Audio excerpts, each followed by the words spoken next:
Radio PO, c'est le premier podcast entièrement dédié au métier de l'organisation, par et pour les pros de l'organisation, conçu et animé par vos deux hôtes, Diane et Barbara.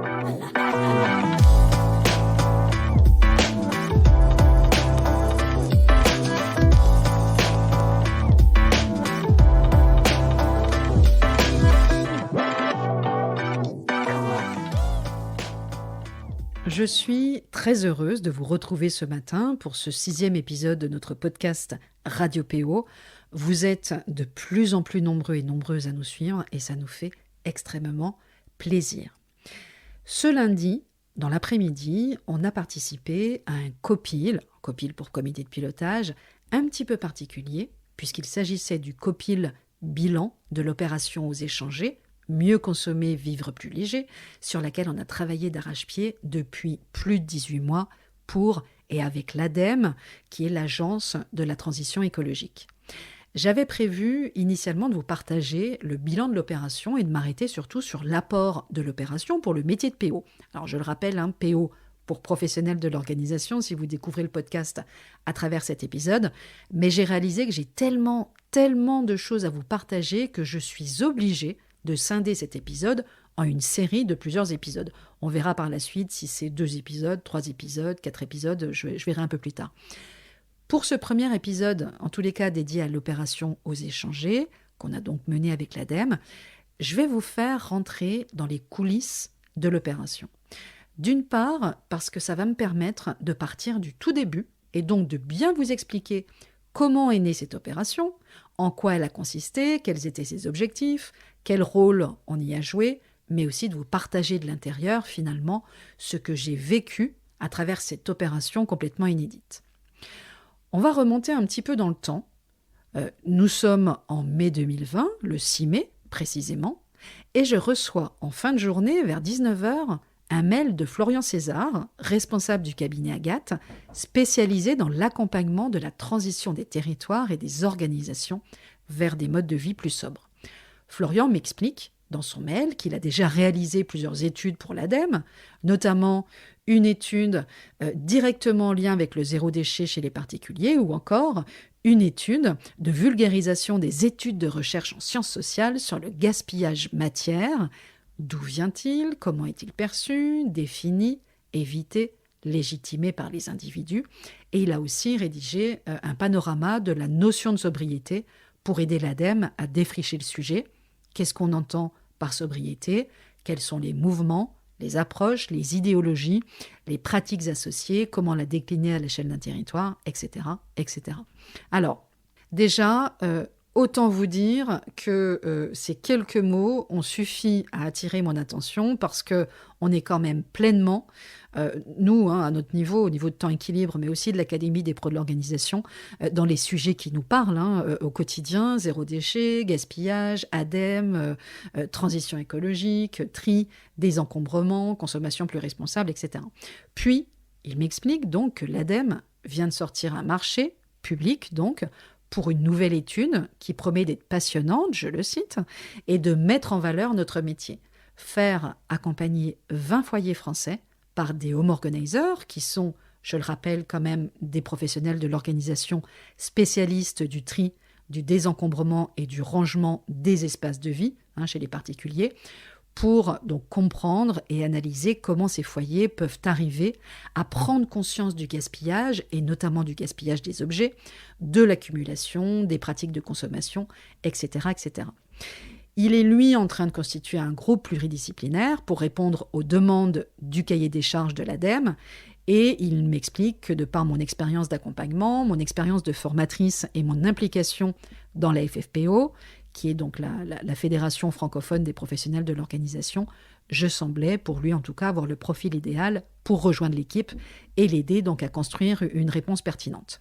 Alors, il faut quand même que je vous dise qu'habituellement, quand je reçois une proposition par mail, quelle qu'elle soit, qu'il s'agisse d'une proposition d'intervention, un projet de livre ou toute autre proposition, j'ai pris pour habitude, avec les années, de me laisser un temps de réflexion parce que j'ai pu, par le passé, avoir tendance à dire oui et à m'engager dans de nouveaux projets un peu trop rapidement, de par essentiellement ma nature enthousiaste et optimiste, que j'ai encore d'ailleurs, ce qui a contribué parfois à alourdir sacrément mon agenda. Donc, avec le temps, l'expérience et la maturité, je m'oblige aujourd'hui à différer ma réponse. Alors, ce qui est d'ailleurs encore assez peu naturel pour moi et ça me demande encore un effort conscient.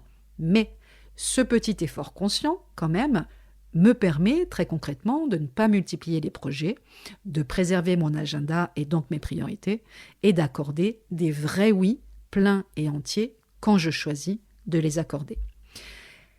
Et pourtant, donc, quand j'ai pris connaissance du mail de Florian, clairement, je n'ai pas eu une seule seconde d'hésitation. D'ailleurs, ça ne m'a même pas traversé l'esprit. Je l'ai rappelé le lendemain matin pour la forme, mais je savais déjà évidemment que ma réponse était un grand, grand oui. C'est quand même pas tous les jours, en effet, qu'on a l'opportunité de travailler avec l'ADEME, et en plus sur un sujet passionnant, en lien direct avec notre métier. Donc en réalité, la question ne s'est même pas posée pour moi. L'équipe qu'on a formée, c'était en effet une équipe pluridisciplinaire composée de Florian et de moi, donc, mais aussi de Marie Mourad, qui est sociologue indépendante, spécialiste du gaspillage alimentaire, donc pour la partie plutôt enquête qualitative de l'étude, mais aussi de Dominique Firinga du bureau d'études des Codex, qui est, elle, plutôt spécialisée sur les questions d'économie circulaire et pour plutôt la partie quanti de l'étude, et également de l'agence en conseil et communication Patte Blanche, spécialisée sur les approches développement durable et RSE, et de Marie-Alice Kong-App du laboratoire d'engagement pour la partie motivation des foyers, engagement des foyers jusqu'au bout de l'opération. On savait également à ce moment-là que 2 chercheurs seraient associés à l'opération. D'abord Valérie Guillard, qui est professeure des universités à l'Université Paris-Dauphine, spécialiste du rapport à l'objet et plus particulièrement du gaspillage des objets. Valérie Guillard, c'est aussi l'auteur de plusieurs ouvrages, dont Boulimie d'objets, l'être et l'avoir dans nos sociétés, qui est paru aux éditions de Bock en 2014, mais aussi du gaspillage à la sobriété, chez le même éditeur en 2019, et plus récemment, chez le même éditeur également, en 2021, Comment consommer avec sobriété. Et puis le deuxième chercheur associé, c'est Maud Herbert, qui est professeur des universités, spécialisée en marketing et culture de consommation à l'IAE de Lille, à l'Université de Lille, et elle travaille notamment, entre autres, avec l'ADEME, sur le projet Réseau Modeco, qui travaille sur les nouveaux business models de la mode circulaire et leur appréhension par les consommateurs. Par ailleurs, dans notre offre, on a décidé de former un pool de 6 home organizers confirmés et expérimentés pour accompagner ces 20 foyers témoins dans le tri et le désencombrement de leur foyer dans le cadre de l'opération. Il me fallait également recruter pour ce pool des home organizers en qui je pouvais avoir confiance, puisqu'on allait travailler très concrètement pendant 18 mois ensemble sur une opération plutôt complexe et parce que les enjeux étaient importants, mais aussi des home organizers ayant déjà quand même intégré à minima des pratiques respectueuses de l'environnement et qui étaient au moins à titre personnel déjà sensibilisés à une consommation plus responsable. Et il fallait par ailleurs qu'elles soient mobiles géographiquement, puisque nos foyers témoins allaient être recrutés un petit peu partout en France, mais aussi flexibles et adaptables, puisqu'on allait mettre en place une méthodologie spécifique justement pour cette opération. Donc j'ai dans la foulée de l'échange téléphonique avec Florian, contacté Camille Ecker de Sources d'Intérieur. Camille est également consultante Conmarie, mais aussi Véronique Lebon de l'Odyssée Organisation, qui est également l'auteur de l'excellent livre Le cercle vertueux du tri, qui est paru chez Hachette en 2019, Élodie Boulard de la Fée du Tri, et 3 home organizers qu'on a formés à temps équilibre et qui ont fait un beau parcours depuis leur formation, Anne Douard d'Anne Organise, Sophie Erhardt d'Ordolis et Marie Vegas de Wonder Organizer. Alors, comme moi, elles ont immédiatement répondu par un grand oui enthousiaste, ce qui, de toute manière, ne m'a pas étonné une seule seconde, et ça y est, notre équipe était enfin au complet. On a travaillé d'arrache-pied tous ensemble pendant près de 2 mois pour formaliser une offre en réponse au cahier des charges de l'ADEME, cahier des charges de 17 pages qui était très ambitieux, et on a déposé notre offre tout simplement en juin 2020. Donc tranquillement, l'été s'écoule. Pour mémoire, quand même, on était en 2020, donc on était en pleine année Covid. Donc pour ma part, j'ai mis l'offre de côté, très clairement, pendant l'été. Et puis je me suis concentrée d'abord sur les vacances aussi, et puis sur nos autres projets et activités. Et on apprend à la fin de l'été que nous ne sommes plus que 2 bureaux d'études en lice pour remporter l'appel d'offres, ce qui est quand même déjà une très bonne nouvelle. Et voilà, le 10 septembre 2020, on apprend que c'est notre offre qui est retenue. Alors, je me souviens encore de l'appel de Florian, je m'y attendais pas du tout et ça a été une vraie belle surprise de ces surprises qui vous marquent finalement durablement. Vous n'imaginez pas la joie que j'ai ressentie en apprenant la nouvelle et sincèrement, je n'arrivais pas à croire qu'on allait collaborer pendant plus de 18 mois aux côtés de l'ADEME sur une opération totalement novatrice et incroyablement ambitieuse. Je savais quand même aussi à ce moment-là qu'on allait quand même beaucoup travailler, ce qui s'est d'ailleurs bien confirmé par la suite, mais je savais aussi que les apports de l'opération, pour nous directement à temps équilibre évidemment, mais aussi plus largement pour le métier de professionnel de l'organisation, allaient être juste énorme. Et d'ailleurs, je vous en reparlerai dans un prochain épisode. Et puis, quand même, quel bonheur, quelle fierté de participer très concrètement, à travers cette étude, à la transition écologique. On avait là quand même une opportunité unique d'apporter notre pierre à l'édifice, de contribuer à faire évoluer les pratiques de consommation du plus grand nombre. Et quand même, cette seule perspective était absolument incroyable et complètement grisante.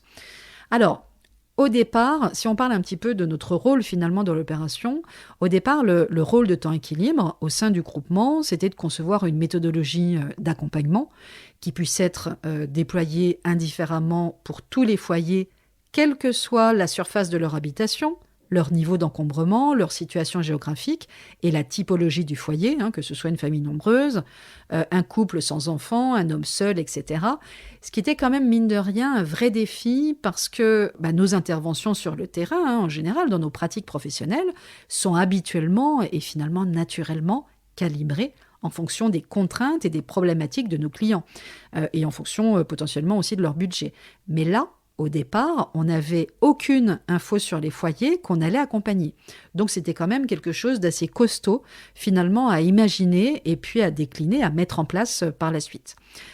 Notre rôle à nous, très précisément, c'était aussi d'encadrer le pool donc de nos 6 home organizers tout au long de l'opération, mais aussi de les former à notre méthodologie conçue spécifiquement pour l'opération, mais aussi de les former à des pratiques plus respectueuses de l'environnement alors c'était 3 jours de formation, pendant 3 jours pleins de formation.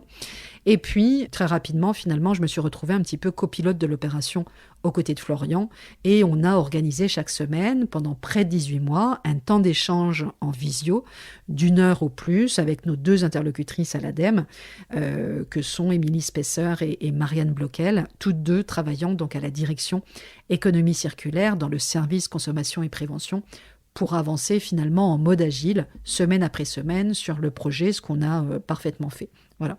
Alors, je vais quand même, là je vous ai raconté un petit peu les débuts, etc., mais il faut quand même que je vous explique un petit peu en quoi a consisté l'opération Oser changer, consommer mieux, vivre plus léger. C'est quoi exactement cette opération ? Alors, d'abord vous dire que selon le 14e baromètre de la consommation plus responsable en 2021 de l'ADEME et de Greenflex, 72% des Français se déclarent en faveur d'une consommation plus responsable, preuve de leur préoccupation pour les enjeux environnementaux et sociaux. Par ailleurs, au-delà du consommer mieux, ils veulent aussi faire évoluer les comportements ou leur comportement vers une réduction globale de leur consommation. Donc, afin de les aider dans cet objectif, l'ADEME a donc décidé de lancer en avril 2021 l'opération Oser changer, mieux consommer, vivre plus léger, et a accompagné 21 foyers témoins, comme on les appelle dans ce type d'opération, pour répertorier, trier et désencombrer leur logement et s'engager vers une consommation plus responsable. Avec l'opération Oser changer, l'ADEME a aussi voulu promouvoir finalement la sobriété et la consommation plus responsable en montrant justement aux citoyens, de manière un petit peu large, donc au grand public aussi, les bienfaits et les bénéfices d'un mode de vie plus durable. Et le tri et le désencombrement, justement, permettent de prendre conscience de sa consommation, ce qui est déjà un premier pas vers une consommation plus responsable.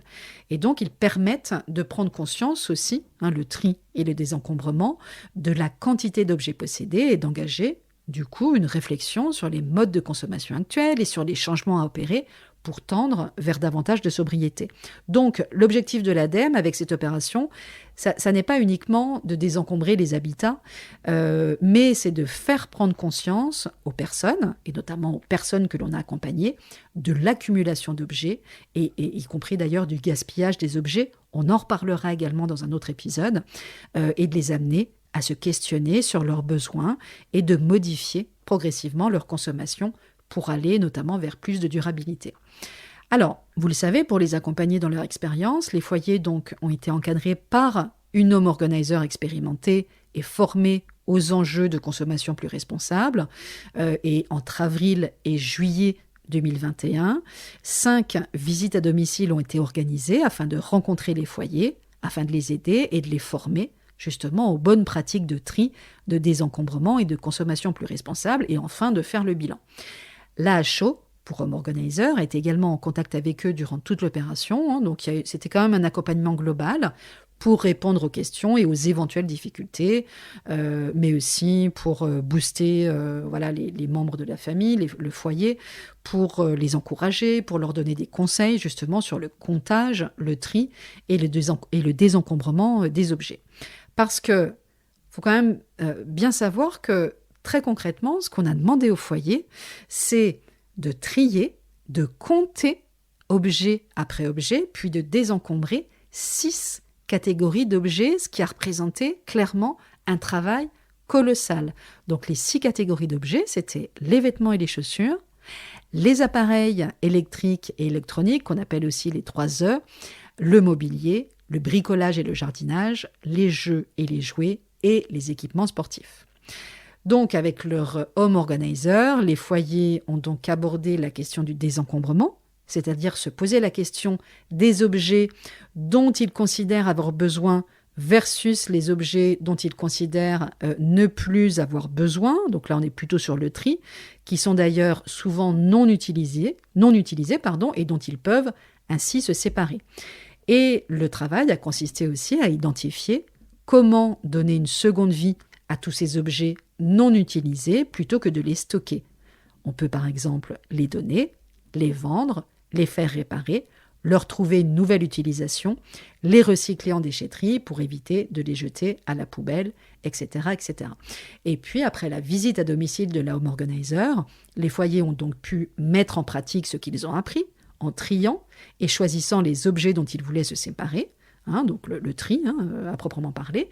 Les différents rendez-vous qui avaient été fixés aussi ont été autant d'occasions justement de prendre du recul face à tous ces objets qui pouvaient encombrer le logement et de réfléchir justement progressivement au fil des semaines. Ça s'est quand même étalé sur 7 mois, donc c'est quand même pas anodin, et de réfléchir aux pratiques de consommation qui ont généré justement cet encombrement.